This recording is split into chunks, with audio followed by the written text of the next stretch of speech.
Hey guys, this video is for anyone who is afraid of not sleeping ever again or not being able to sleep for several days in a row or being awake for the rest of their lives. And what I want to say here is that you will sleep. You absolutely will sleep. There is 100% certainty in that, 250% certainty of that we will sleep. As long as we are alive, we are going to sleep, whether we want it or not, whether we are anxious or not, whether we have insomnia or not. And this is not an affirmation or motivational speech or an attempt to make you believe into something so that it comes true. It has nothing to do with the beliefs. It has nothing to do with faith. It's just pure fact that we all sleep. I know that some people get kind of scared when they go on to different forums, read different messages from other people who share their experience with insomnia, and sometimes they find comments where people will say that, oh my god, I didn't sleep for 9 days or whatever days, doesn't matter. And now the person is scared. What if this happens to them? What if there is a possibility that they will be awake for 9 days or 5 days or whatever? And of course, they feel very scared. They feel hyper aroused, feeling like, okay, maybe I am that kind of person who will actually be awake for the rest of my life. And what I want to say here is that I'm always so skeptical about this kind of comments when anyone claims that they were awake for a prolonged period of time, because that's not how sleep works and that's not how body works. Because if that would be true, if the person would actually be awake for such a long time, first of all, that could happen only if they were tortured, maybe somewhere in the basement, they were hit with the electric shock and they physically didn't have an opportunity, a possibility to sleep. Plus, they would not be even able to write comments, because sleep deprivation is something like very, very different from insomnia experience itself. And I'm going to show you why that is.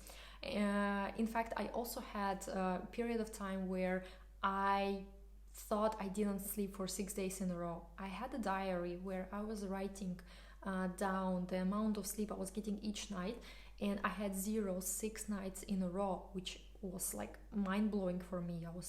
I didn't understand how that can happen, and of course I was afraid, but what if next time I will have like not 6 but 7 days without sleep, or one month without sleep? Of course it's frightening, because we might imagine all sorts of scenarios.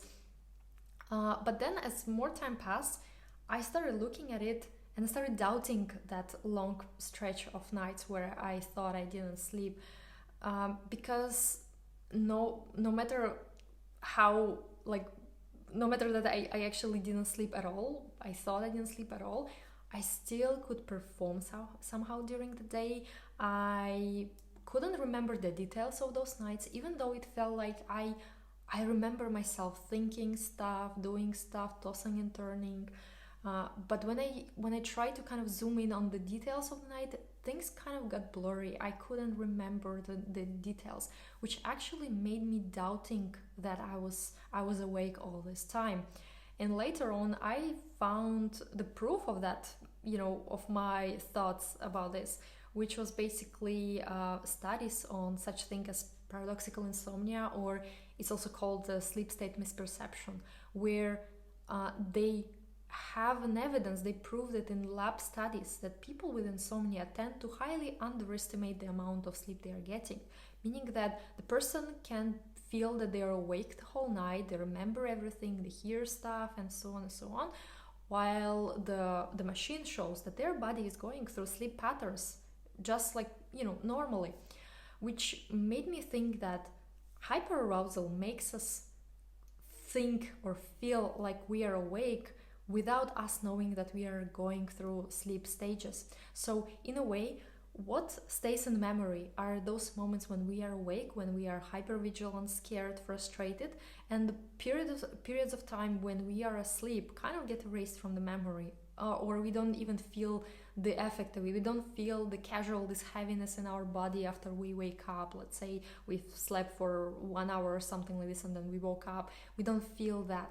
And I believe that this is due to hyperarousal. Hyperarousal just makes us feel so hypervigilant, so sleep kind of like doesn't feel like sleep.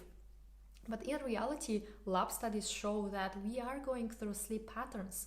In fact, they also recorded a very interesting pattern that people with insomnia tend to underestimate the amount of sleep, while people without insomnia tend to overestimate the amount of sleep. Meaning that if we take the objective amount of sleep, so the difference between someone with insomnia and someone without insomnia is not that big as we think. So which makes it the problem of ours, like of our feelings, of our struggling, or of our thoughts, not the objective amount of sleep. Our bodies cannot stay for a prolonged period of time without sleep. And if you think about the times maybe when you had to stay up, let's say whole night, so basically you were awake for 2 days in a row, by the end of the day that kind of sleep deprivation felt differently than when we feel like we had a chance to sleep, we spent all this time in bed, but yet we don't feel like we were sleeping. So that kind of like difference feels so strong. I remember myself when I was traveling somewhere and I had to spend nights in airports, and there were actually no possibility even to sleep because it was bright, it was loud, the chairs were uncomfortable. So I objectively I was just on my phone, or I was doing something else. I was not sleeping.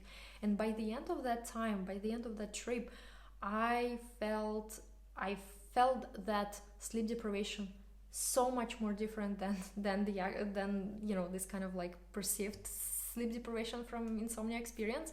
Because at that time I didn't even care whether I was tired or not. I didn't care whether I'm anxious or not. It's just different feeling in the body when we are truly sleep deprived, rather than we are just like highly alert and we are worried about that.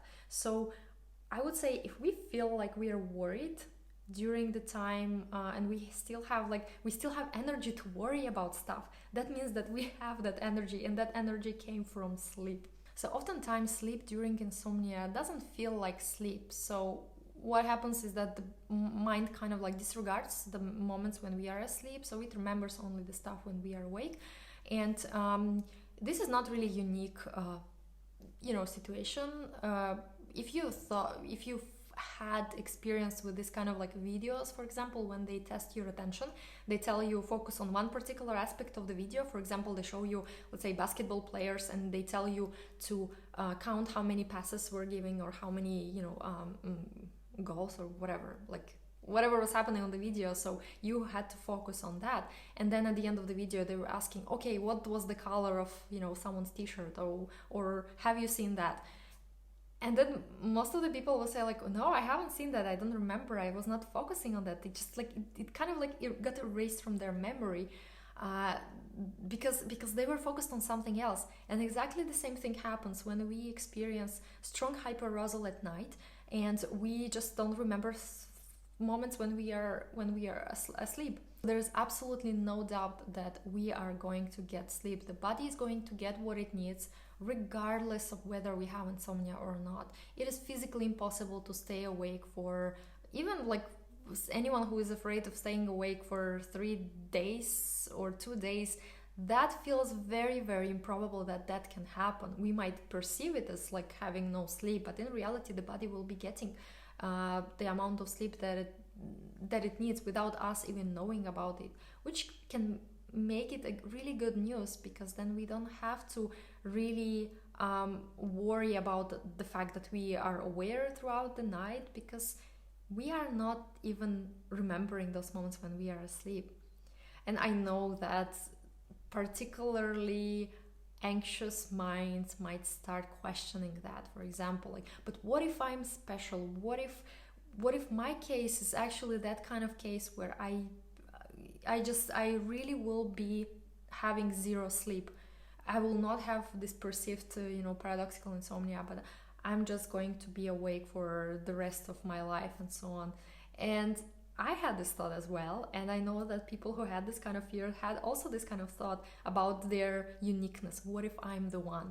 So basically, knowing that people have this kind of fear, also think of themselves as something like unique, it kind of makes them not unique, or that experience doesn't make it unique in general. And of course now the mind will go like, okay, but what if among those people who think that, I'm actually the one who is like, whose fears are going to come true? Maybe I'm the chosen one, maybe I'm going to be that number one case in the whole world and the whole history of humanity and so on. But you see how the mind is working here. It just wants us to pay attention to that. It wants to come up with the worst news possible, so that we just pay attention, so that we can problem solve this. But again, I'm not here to convince you, to make you believe into something. In fact, you don't even have to believe me. You really don't believe it. Just watch, just see what happens. You don't have to trust, you don't have to believe. It's not a question about believing or not believing. It's just pure human physiology.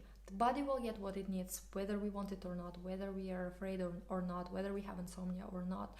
But what is very interesting here is that, so if we have 100% certainty that sleep will happen, when will it happen? How it will happen? And here's the trick. We don't know when it will happen. We don't know how it will happen.